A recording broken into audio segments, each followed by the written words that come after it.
Hello, સર્વપ્રથમ મેઘધનુષ ફેમિલીને મારા જય હાર્કેશ, જય શ્રી કૃષ્ણ. આમ તો મંગળવારે મારે હાર્દિકભાઈ ખાતે ફોનમાં વાત થઈ અને એણે કીધું કે તમારે આભાર વિધિ કરવાની છે. પેલાના પેટમાં ચકડું ફેર્યું કે માંડ ગાવામાં પૂજારી બંધ કરી ત્યાં બધું ક્યાં નવું આવ્યું. અને પછી બહુ વિચાર કર્યો કે આમાં શું કરું બોલવા માટે, હા પાડી કે ના પાડવી. પણ ત્યાં મને વચ્ચે તો વિચાર આવ્યો કે ભાઈ 98 કે 97ની સાલમાં અમારી બેંકમાં મેનેજરે હુકમ કર્યો કે હિન્દી દિવસ છે તો બધાએ લેક્ચર આપવું પડશે. એટલે હું તો ગભરાણો કીધું હિન્દી, એક તો ગુજરાતી ના આવડે તો હિન્દી તો ક્યાંથી આવડે, સમજ્યા? એટલે જ પેલા અમુક સમય પહેલા જો મહાભારત પૂરું થયું હતું, ધ્રુતરાષ્ટ્ર યાદ આવ્યો. એ કેમ આખું મહાભારત બતાવ્યું આમ નામ રાખીને, તો મેં હું પણ છે ને આમ જ રાખીને બોલી જાઉં તો કદાચ બોલાવી જવા કે વાંધો નહીં આવે. અને જોવાની ખૂબી છે, ઘેરે માનતા નહોતા કે આ બહારથી લઈ આવે, પણ મને પહેલો નંબર મળ્યો હતો.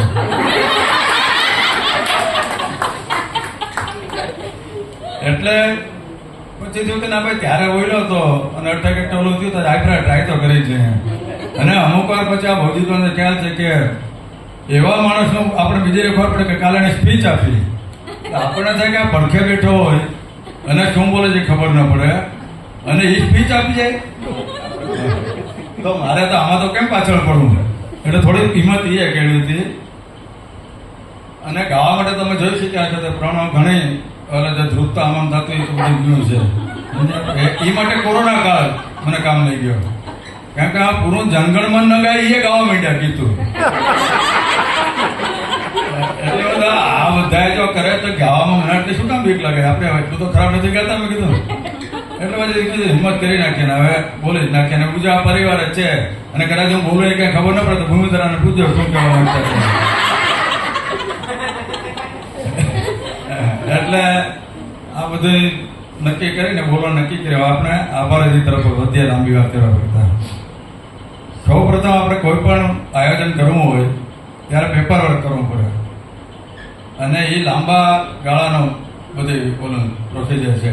તો એ માટે સૌ પ્રથમ કોર કમિટી છે એ જ્યારે કોઈ પણ આપણે કરવું હોય છે આયોજન ત્યારે બિચારા 3-4 મહિનાથી એ લોકો શરૂ કરે છે. પેલા ક્યાં રાખવું, પછી પાછું ભાવ પોષાય એવા છે કે નહીં, પછી બધી માહિતી અમને મોકલવાની. એટલે પહેલો આભાર હું કોર કમિટીનો માનું છું, સર્વ સભ્યોનો. એ લોકોએ ખૂબ જ મહેનત કરી. હવે બીજો આપણે આ 5મો જીટીજી છે અને 5 આપણે ભવ્ય રીતે પૂરા કર્યા છે, એમાં કોઈ સવાલ નથી. બરાબર? જુનાગઢમાં 2, ભુજમાં 1, અમદાવાદમાં 1 અને રાજકોટનું. હવે જુનાગઢની વાત જો કરીએ તો જુનાગઢમાં આયોજન કરવું ખૂબ જ સરળ છે. એનું કારણ શું છે કે બધી વસ્તુ પાસે રહી. સોડા પીવે તો કાળા જગ થોડી જઈએ, બરાબર? અને બીજું કે કામ કરાવવું હોય તો ફોનથી લગભગ પતી જાય, ઓળખતા જોઈએ બધા આપણને. ત્યારે તમારા 3 શહેરની અંદર એવું છે કે કેટલા ધોળા કરવા પડે, પેટ્રોલ બાળવા પડે. બીજું કે શરૂઆતમાં તો 4-5 જગ્યાએ ફરો ત્યારે એ જગ્યા નક્કી થાય, પછી એના કોન્ટેક્ટમાં રહેવું. હવે આ બધી મહેનત રાજકોટ ખાતે શ્રી હાર્દિકભાઈ અને નુપુરબેને ખૂબ જ કરી છે.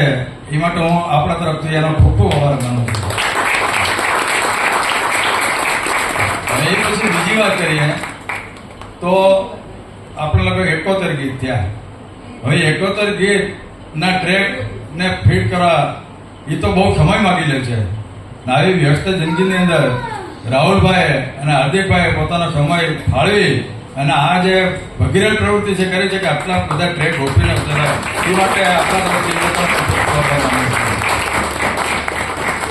હવે અહીંયાથી આગળ વધીએ તો આપણે ગઈકાલે આવ્યા ત્યારે તમે જો તો આવું ઉમળકાભેર આપણું સ્વાગત થયું, બરાબર? એ કેટલો ને એ લોકોનો હોશ હતી આ કરવાની. તો એ માટે આપણે હાર્દિકભાઈ, નુપુરબેન, પરાગભાઈ, પછી મેઘનાબેન અને નૈમિષભાઈ અને પૂજાબેન, એ લોકોનો આપણે ખૂબ જ આભાર માનવો જરૂરી છે, બરાબર? એ લોકો આપણે રૂમમાં મૂકી જાય, રૂમમાં પછી અગવડ પડતી કે નથી એ બધું પૂછે, એ તો ખરેખર ગૌરવ જેવી વાત છે આ રાજકોટ ટીમ માટે. એટલે એ બધી પૈસા પછી તમે આગળ વધો તો આ ટ્રેક બે બધું પતી ગયું. પછી આ સ્ટેજ ઉપર જે એન્કરિંગ કરવાનું હતું તમને ગાવામાં બધું વારો આવ્યો, પછી સિગ્નલ આપે કે શરૂ કરો. એ બધા માટે સૌ પ્રથમ તો કોણ પરાગભાઈ અને ત્રિનય પેલા સેશનમાં એ લોકો ખૂબ જ પપ્પા ને દીકરા એટલે એનો પણ ખૂબ જ ખૂબ આભાર આપણે માનીએ છીએ. પછી આગળ વધો તો ગઈકાલે રાતે આ પોસ્ટર ચોંટાડવા, આ બધી ગોઠવણું કરાવવું, એ બધા માટે પણ જે આ નવીનભાઈ નો આભાર આપણે માનવો જ પડે.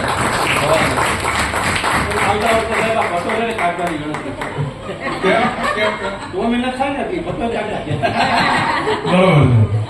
હવે આપણે આ રિસોર્ટ ની અંદર આટલી બધી સરસ સગવડ આપી, આપણને આ લાઇટ ને બધા માઇક બાઇક ની વ્યવસ્થા કરી માટે જોશુપુરાભાઈ અને એની આખી સમગ્ર ટીમ છે. આ બેન તો સતત ઉભા રહ્યા એનો આભાર પણ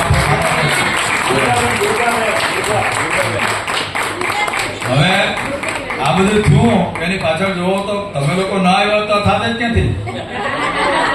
દૂર દૂર ગામેથી નિયત ટાઈમની અંદર બધા પહોંચી ગયા અને આપણે સુંદર સુંદર ગીતો સંભળાવી અને ખૂબ મોજ કરાવી. એ માટે આપ સૌ લોકોનો પણ ખૂબ આભાર માનું.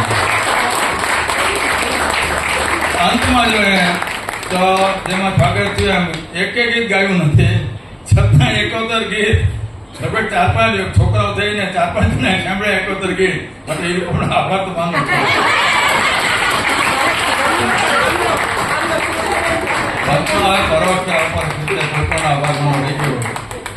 વિરલભાઈ નહીં આ બધી ઓલીમાં બપોર અને સેકન્ડ સેશન ની અંદર વિરલભાઈ અને મયુરભાઈ કેટલી બધી માહિતી આપણને આપી અને ભેગી આ ભૌજીતભાઈ અને આને પણ ખૂબ જ આ 4 જણે આપણે કેટલી અજાણી વાતો આપણને જણાવી અને આપણને વાકેફ કર્યા. એટલે મને તો અમે અશોક દવે અને ઓલો કયો બીજો આવે છે હમણાં પોપટ, એ બેને તો વાંચ્યા વગર મૂકું જ નહીં, એટલો મને શોખ છે. એમાં તમે આટલી બધી માહિતી આપી એનો તમને ખૂબ જ આનંદ થયો છે.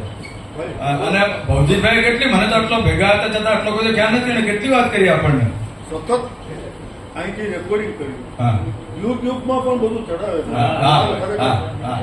છે. કોર કમિટીમાં છે જ ને, એટલે એનો તો ડબલ આભાર છે. જવાબ જ નથી. આપણે બધા જે સાંભળતું ગીત આના દુઆ છે, જવાબ નથી. એટલે હવે કોઈ પણ આભાર માનો રહી ગયો હોય તો ક્ષમા સાથે એનો પણ આભાર માની લઉં છું. આભાર સંપન્ન.